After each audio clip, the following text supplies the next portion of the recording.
Amados e diletos irmãos, a paz do Senhor, estamos de volta, dando continuidade à nossa análise bíblica, capítulo 16 de 1 Samuel. Em o nosso conteúdo anterior, nós havíamos falado sobre a possessão maligna que vinha sobre Saul e começou a sentir fortes crises psicológicas que, na ótica teológica, a Bíblia é clara em dizer que Deus enviou um espírito maligno, perturbador, que deixou Saul inquieto, perturbado. Na ótica clínica, possivelmente Saul estava possesso de depressão, crises de ansiedade, uma inquietação interior na alma, que levava o monarca, o ex-monarca, a estado de êxtase, que se tornava perigoso e muito suscetível para cometer assassinatos. Uma possessão maligna. Nessa situação, os seus criados, os seus servos, vendo a condição nefasta de Saul, optou por uma solução. E é exatamente sobre isto que estaremos neste conteúdo com vocês a analisar. Na corte de Saul havia ali um servo que era um personagem oculto, porém, que conhecia muito bem o seu povo, seu país, o sul de Israel. E ele fez uma sugestão inteligente que iremos, nesse momento, observar. Por isso eu convido você a abrir sua Bíblia no capítulo 16 de 1 Samuel, versículos 15 ao 20. Davi, o músico da corte, uma sugestão para o tormento de Saul. Os servos de Saul o incentivam a trazer um músico, um homem músico que acalme com uma música cantada e tocada com harpa, para que Saul pudesse se acalmar.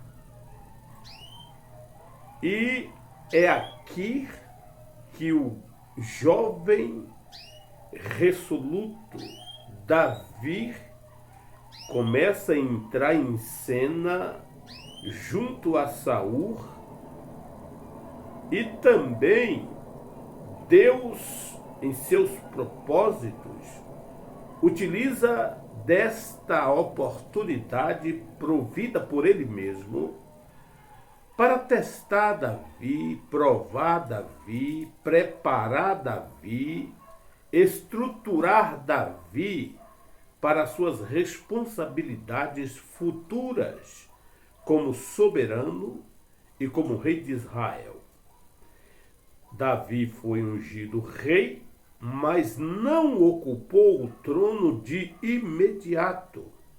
Deus permitiu que Saul permanecesse ali, por ele, Davi aprendesse as artes da guerra e também pudesse amadurecer por meio de perseguições, de provações, conforme nós conhecemos a história. Observe o versículo de número 16 da palavra de Deus, que diz o seguinte: que o nosso soberano mande estes seus servos procurar um homem que saiba tocar harpa, quando o espírito maligno, vindo da parte de Deus, se apoderar de ti, o homem tocará harpa e tu se sentirás melhor. É claro, e isto é fato, que certos tipos de músicas relaxantes acalma, embala o espírito humano. E esse servo, de fato, foi usado por Deus.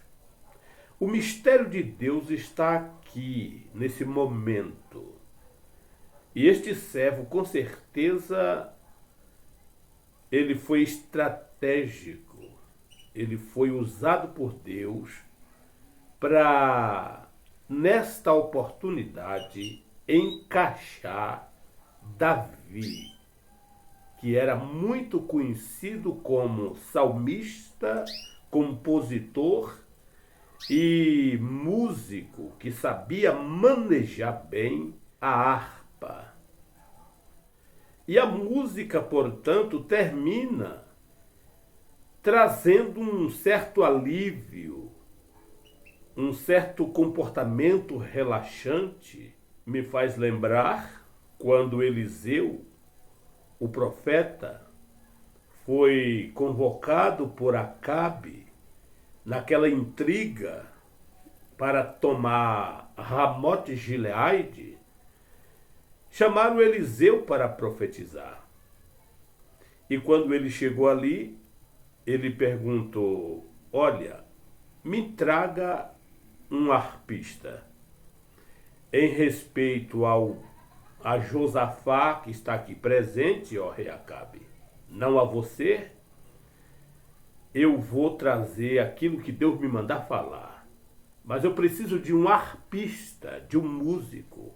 Olha a importância da música nas questões religiosas. São métodos usados e revelados nas Escrituras que resolvem certos tipos de problema. A música sacra, a música que adora a Deus, não esse monte de porcaria gravadas em CD e empurrado de garganta dentro dos evangélicos no Brasil. Músicas sacras. E você quer uma sugestão? Compre uma harpa cristã. Busque baixar as músicas da harpa cristã. E é claro, tem muitos cantores, muitas cantoras gospel que de fato louvam a Deus com músicas profundas que tocam a alma, que embalam o nosso espírito e nos leva à meditação, à presença do Senhor. A música tem um poder tremendo.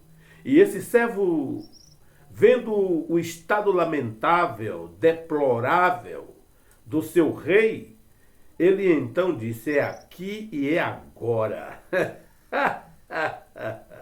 Sugeriu ao rei um arpista. A Bíblia diz, lá no livro de 2 Reis, capítulo de número 13, o versículo 15, na parte B, a Bíblia diz: enquanto o arpista estava tocando, o poder do Senhor veio sobre Eliseu. Que maravilha!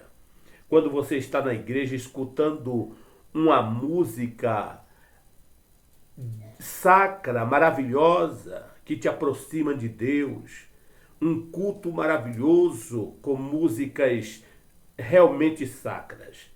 Mas hoje na igreja é uma vergonha. Até mesmo aquela que vai cantar com o espírito de Jezabel, quer mover a igreja.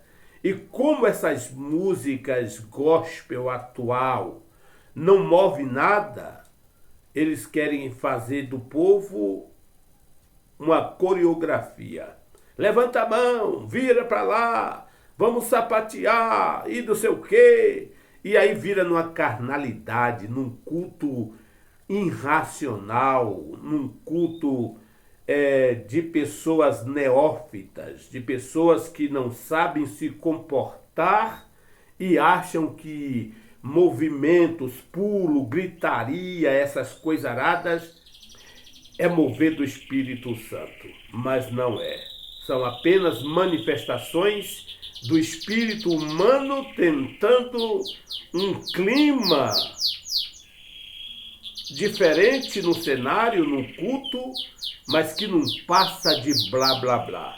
Por isso, cantor, coloque unção no seu viver, na sua canção, na sua modalidade de louvar, de adorar a Deus. Se eu fosse falar sobre cantores maravilhosos que nós temos no meio pentecostal e no meio evangélico no Brasil, eu ia gastar muito tempo aqui. No caso de Saul, vimos que além do efeito natural da música, o Espírito do Senhor estava, segundo o texto, ativo na música de Davi, que suprimia, que temporariamente repreendia o espírito maligno de Saul. Quando Davi tocava a harpa, o diabo chegava e dizia: agora não tem para nós. Esse cantor de Israel, esse salmista de Israel, com essas canções salmódicas, abala o inferno. Temos que vazar. Dá no pé. E Satanás dava no pé e Saul melhorava. Pois o diabo só faz farra quando o crente fecha a boca, quando o crente se levanta dos joelhos no chão, aí o diabo faz festa. Mas quando o crente está de joelho, o diabo não tem vez para ele e tem que dar no pé. Por isso, meus amados, é importante, justamente nas nossas ministrações musicais ou pregações do Evangelho, que o Espírito Santo tenha primazia para atuar no vaso. Você é um vaso. Você não é um artista. Você não é um popstar da canção evangélica. Você não é ídolo. Você é um adorador. Então, não se preocupe com a vida financeira, com a fama, porque Deus não te chamou para colocar num pódio da fama. Você é um adorador que deve estar escondido no manto do sangue de Jesus Cristo. Hoje muitos cantores só vão à igreja dependendo do prefeito da cidade. Se o cara der lá 200 mil, 100 mil, 50 mil, o cantor gospel vai. Se não der, não tem cantor gospel. O cara só vai na igreja de fulano e cicrano dependendo do cachê. Eu sei que os cantores têm suas necessidades. Deus supre as necessidades por meio dos seus esforços, das suas conquistas financeiras. Claro, agora, você fazer a vida financeira um jogo para cantar ou deixar de cantar, me desculpe, está errado. Um certo pastor ligou para uma cantora famosa, gospel, para vir cantar na igreja. Eu estava do lado. E a cantora, então, depois da conversa com o pastor, disse para ele o seguinte: olha, eu vou até aí, é sul do Paraná, eu estou no Rio de Janeiro, mas eu vou cantar naquela época, na década de 2002, eu vou cantar 6 músicas nas 3 noites de trabalho. 2 músicas por culto. Cada música é R$2.000. E depois de cantar, eu quero um motorista para me levar para o hotel. Eu não fico no culto. Cantei, estou indo para o hotel. E quero receber assim que terminar de cantar cada hino. Seria, portanto, R$ 4.000 por noite. O pastor então disse: minha irmã, a senhora me perdoe, vá cantar no inferno. Na minha igreja desse jeito a senhora não canta não. Bateu o telefone e dispensou a cantora gospel famosa no Brasil. Ô irmão, isso é um pecado. São pessoas que tiveram um chamado maravilhoso, Deus deu o dom do louvor, do cantar, mas que se evaideceram, caíram no mundo da vaidade, do egoísmo, da arrogância e perderam em si a unção do Espírito Santo e deixaram de ser um adorador para ser um mercador gospel da canção evangélica. O moço de Saul, naquele momento, vendo o rei endemoniado, teve um plano. O versículo de número 18, a palavra de Deus diz assim, olha: um dos oficiais respondeu: conheço um filho de Jessé, de Belém, que sabe tocar harpa. É um guerreiro valente, sabe falar bem, tem boa aparência. E o Senhor está com ele. Irmãos, você percebeu como Deus trabalha nos mínimos detalhes para escrever a história da salvação? Tem um assunto na Bíblia que eu nunca vi teólogos, escritores escrever, e Deus falou comigo isso, sabia? E eu não sou escritor, eu escrevo muitas coisas pessoais da palavra, mas coisas que ficam comigo. E Deus, vendo a minha forma de agir com a sua palavra, que é algo que eu amo demais, eu não fico sem ler a Bíblia, eu não fico sem estar pensando nela, analisando, refletindo suas mensagens, porque ela é o espelho que a todo momento eu tenho que olhar e me ver um pecador sempre carente de Jesus Cristo. E Deus tocou em mim um assunto: os personagens ocultos da Bíblia, que ninguém fala sobre eles, mas a importância desses personagens é de uma profundeza imensa, que um dia eu vou começar a comentar. Tem muitos casos na Bíblia, lá no tempo de Abraão, por exemplo, estava ali na terra de Canaã. E aí disseram a Abraão,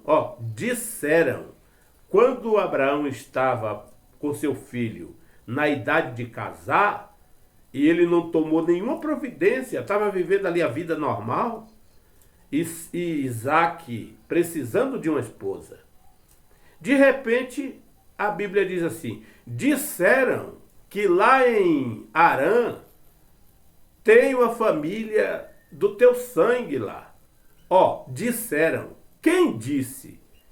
Você sabe a importância desses personagens ocultos? Disseram. Isso é muito importante. São pontes que levam um extremo a outro na história sagrada.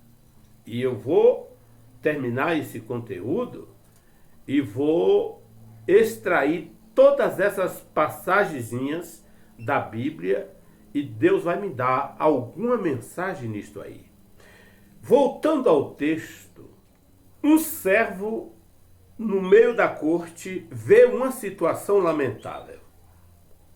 Este servo, vendo isto, ele sente que, por alguma experiência pessoal, Saul precisa ouvir canções cristãs, canções relaxantes, canções que, ao cantar, o diabo bate em retirada. O oficial, então, já experimentado na vida cotidiana, que conhece de có e salteado as regiões geográficas e populosa do seu povo, do povo de Israel, tem uma ideia. Opa, conheço um rapaz e ele leva para Saul a sugestão: conheço um filho de Jessé, o belemita, que sabe tocar e é forte e valente, homem de guerra, sisudo em palavras e de boa aparência. E tem mais um detalhe: o Senhor está com ele. Isto é o que importa na vida de um adorador, na vida de um pregador, na vida de um cristão. Não adianta pregar maravilhosamente bem, arrebanhar milhões de almas, cantar maravilhosamente bem, pois a questão é: o Senhor está com você, pregador? O Senhor está com você, cantora, cantor? Responda para você mesmo. E o texto que acabamos de ler indica que Davi já possuía certa fama em Belém, sua terra natal, no norte e no sul de Israel. Já tinha uma certa fama como músico, como compositor de salmos. Pois quando o general diz, ele é sisudo em palavras, isto é, ele é um compositor exímio de poesias que, ao ler, algo maravilhoso acontecia na alma de qualquer leitor, de qualquer ouvinte. E sabendo disto, disse: esse rapaz encaixa muito bem nas necessidades do rei. E o mais bonito, o mais importante que acabamos de falar na vida de Davi era: e o Senhor estava com ele. O propósito de Deus era preparar, estruturar Davi nas experiências de guerra, nas experiências da vida.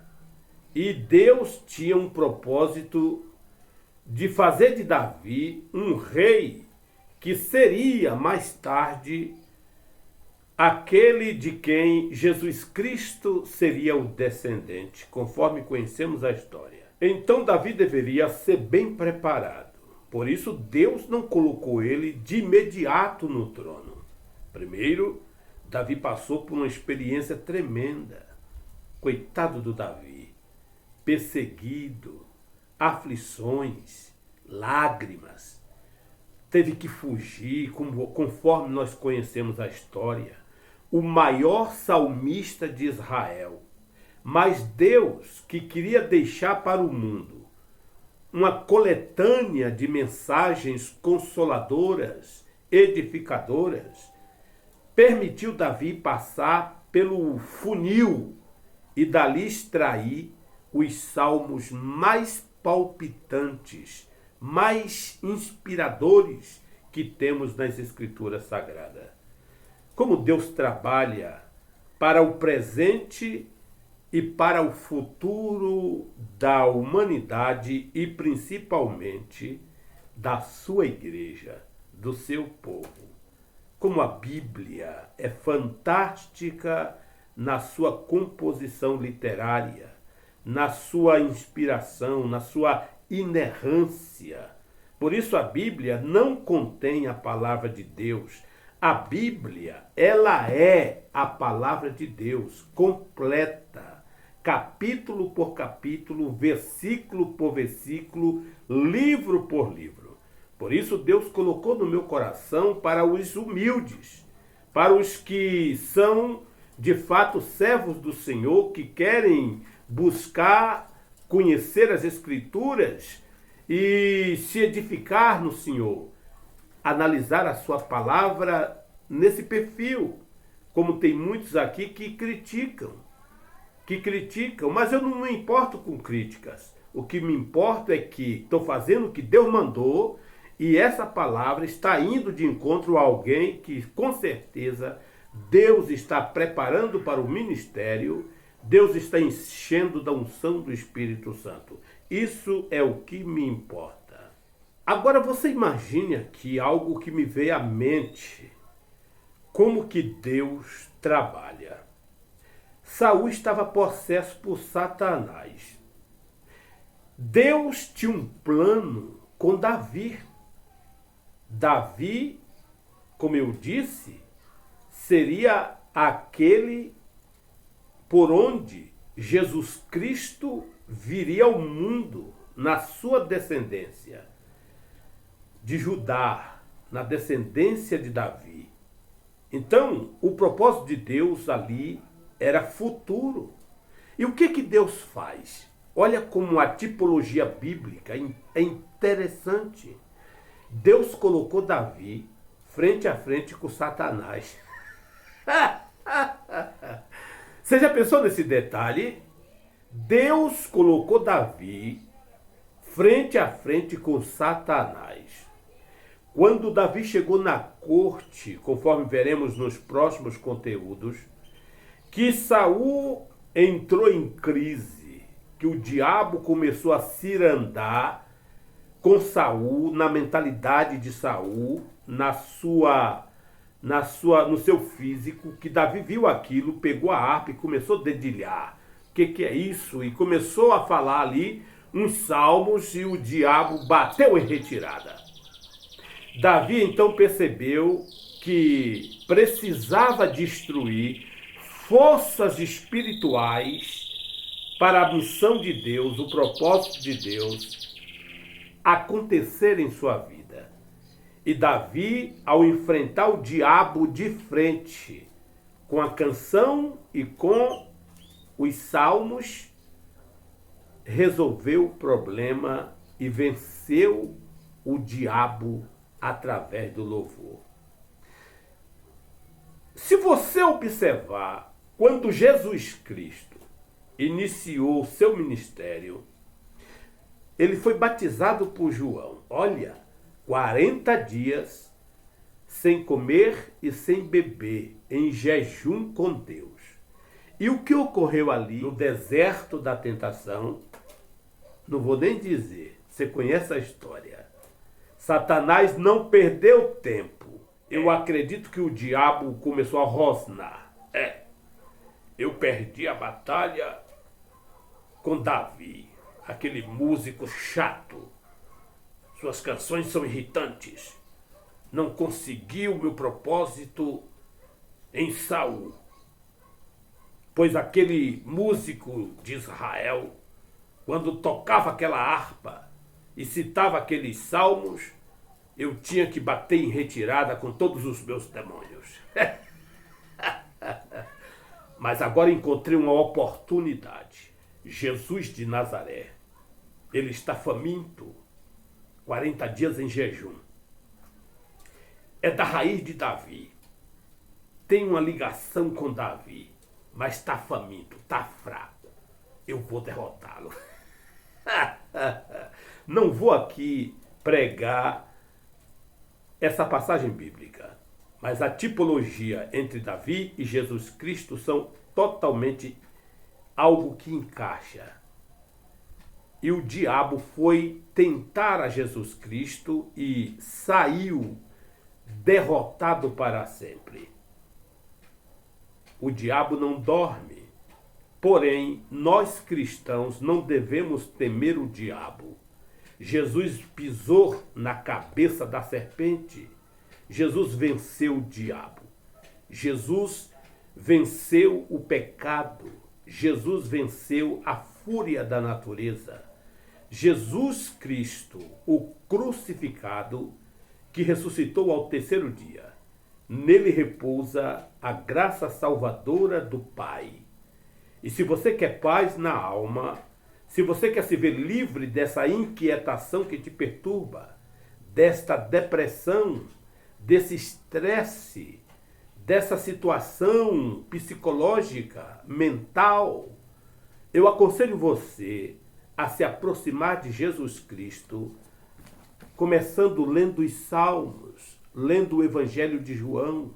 Comece por aí, que Deus, pelo Espírito Santo, vai falar ao seu coração. Glória a Deus. E assim, Davi, com seus sofrimentos, perseguições, lutas, foi amadurecendo para o propósito de Deus. Deus preparou Davi como preparou Moisés para guiar o povo de Israel. Você tem um chamado de Deus, mas Deus não entrega para você assim, de mão beijada. Não, você precisa descer do camelo. Você precisa descer dessa coisa cultural, mundana, que você está tão acostumado. E Deus faz o quê? Coloca você no deserto, na escola de Deus, prepara você e depois põe você num púlpito, põe você no centro da sua vontade. Por isso, amado irmão, aprenda a discernir o ministério de Deus para a sua vida, o chamado de Deus, a vontade de Deus, e deixa Deus te usar. Não fique preocupado com púlpitos, com altares, onde hoje, infelizmente, a cúpula assaltou os altares das igrejas. Pastores que ficam 200 anos e não tem quem tira o infeliz dali. Transformaram a igreja em propriedade de pastores presidentes que não tira mesmo, não tem quem tira o cara dali. Quando está para ir para a cova, ele passa para o filho, passa para o genro, passa para não sei quem, e estão ali em estado lamentável. Estado lamentável. A convenção não consegue tirar e começa uma briga, uma discussão, explode na internet e vira um mau testemunho infernal. São um tipo de gente que não vive mais o reino de Deus na essência. Pelo contrário, se transformaram em empresários de Jesus, proprietários do reino de Deus, entre aspas. Então, meu irmão, se Deus tem um plano na tua vida, não se preocupe aonde Deus vai te colocar ou não vai colocar. O importante é que você carregue em si essa necessidade. E o Senhor estava com ele. Se Deus está com você, como tem me dado da sua graça, pela misericórdia de Deus, o Senhor nunca me abandonou. Deus lhe abençoe. Em o nosso próximo conteúdo, portanto, estaremos analisando as primeiras experiências de Davi na corte, como músico, como salmista e expulsador de demônios. Deus lhe abençoe, em nome de Jesus.